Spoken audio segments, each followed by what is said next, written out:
Саламатсыздар ма?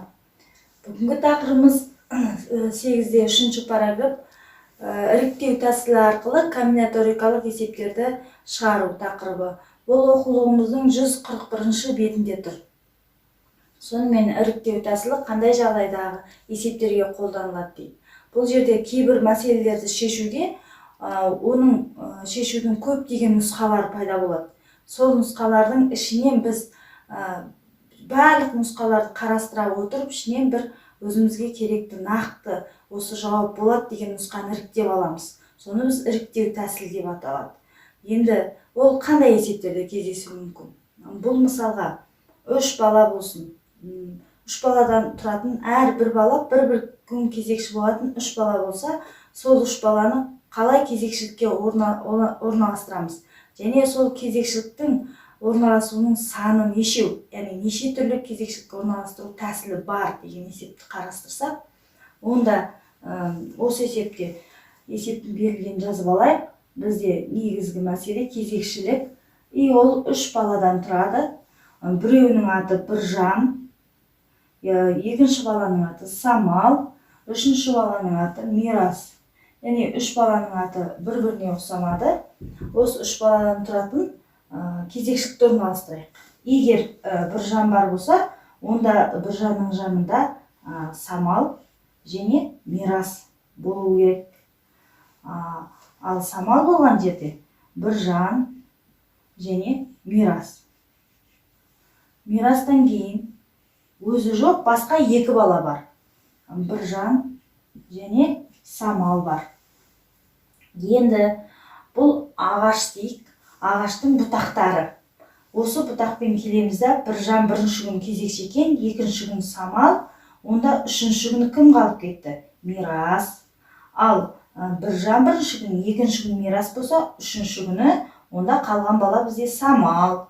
Дәл солай әрбір бұтақты қалған балалармен толықтап шығамыз. Самал, Біржан, онда қалды бізде Мирас. Самал, Мирас, қалғаны бізде Біржан. Ал Мирас, Біржан, онда Самал қалды. Мирас, Самал, Біржан қалды. Міне, осылай 3 түрлі жағдайда біз мүмкін нұсқаларды қарастырдық. Бірінші нұсқа, екінші нұсқамыз, үшінші нұсқамыз. Үшінші нұсқамыз, міне, осылай 3-ші кезең ғой, осындай көп нұсқалар пайда болды. Сонымен ағаштың бұтақтар санын санаймыз. 1, 2, 3, 4, 5, 6 бұтақ. Яғни, бірінші күні Біржан, Самал, Мирас кезекші болады. Біржан, Мирас, Самал болады немесе. Солай орналастырғанда осы кезекшіліктердің санын сұрап тұр ғой. Және қалай орналастырамыз десе, онда оңай міне кезекшілікті алып аламыз да, осымен кезекшілік кестесін құруға болады. Сонымен кезекшіліктің кестесінің саны бізде барлық мүмкін нұсқалар саны іріктеп алынған, ол 6.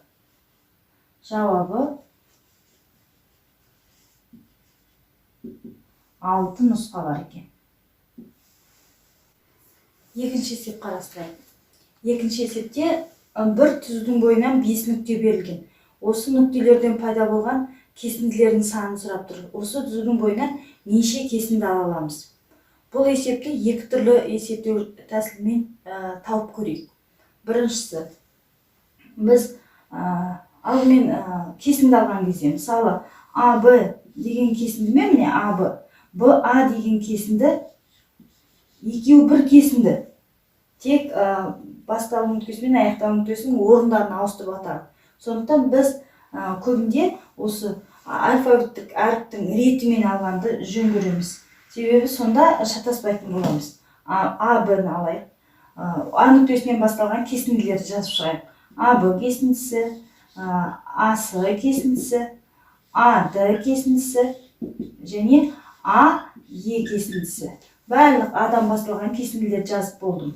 Енді келесі, Б нүктесінен басталған кесінділерді алайық. БС кесіндісі, БД кесіндісі және БЕ кесіндісі. Енді С нүктесінен басталған кесінді қарастырамыз. СД кесіндісі, СЕ кесіндісі. Және соңғы Д нүктесінен басталған бір ғана кесінді ДЕ кесіндісі. ДЕ кесіндісі. Осылай барлық мүмкін нұсқалардың бәрін қарастырдық. Бізге пайда болды бір әріптерден құралған тікбұрышты үшбұрыш. Енді бізден сұрап тұрған неше кесінді құрастыруға болады деді ғой. Неше кесінді табуға болады. Санаймыз. 1, 2, 3, 4, 5, 6, 7, 8, 9, 10. Жауабы 10 кесінді.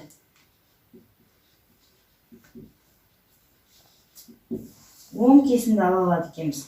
Дәл осы есепті біз екінші түрлі тәсілмен шешіп көрейік. Екінші түрлі тәсіл бағанағы ағаш бұтақтарынан пайдаланамыз.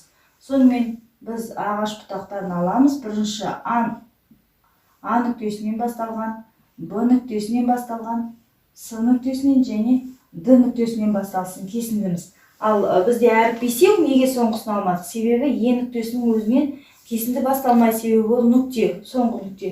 Оны қарастырмай тұра тұрайық. Енді кесінділер А нүктесінен басталған соң өзінен кейінгі әріптер. Адам басқа кім бар? АБ деген кесінді болады. Өзінен кейінгі әріптердің бәрін жазып шығамыз.